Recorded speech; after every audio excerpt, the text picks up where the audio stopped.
rip currents when you're at the beach. Just last week, 8 people died after being swept away, including this mom and dad in Florida. They're being described as the real-life Brady Bunch, raising 6 kids in a blended family. Emer Cogliano explains what happened.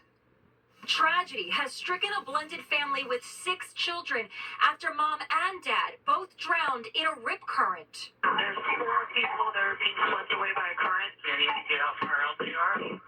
I'm not sure. Beach side, ocean side?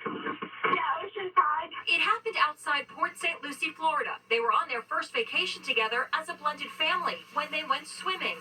The parents, Erica Wishart and her fiance, Brian Water, were swept away by a rip current. Authorities say one child tried to yell instructions on how to handle the rip current, but officials say mom and dad were in panic mode and were dragged under. I spoke to Brian's devastated parents today. Did they tell you about this vacation? Were they excited about it? They were so excited and places to go and things to do. This was, the highlight of the year. Erica had 4 children, and Brian had 2 sons. This was a fresh beginning for them, right?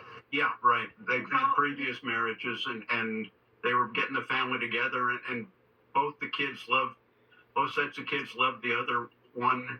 They've all close. They're all actually going to the different funerals. 8 swimmers have lost their lives in rip currents up and down the East Coast in just the last week as people seek refuge from the sweltering heat wave. If you see a break in the waves with a change in color in the water and the water moving back out, that is a riptide. Avoid that space. I spoke to swimming safety expert Jim Spears. If I was to get stuck in a riptide, what is the first thing I should do? Float out on your back and rest.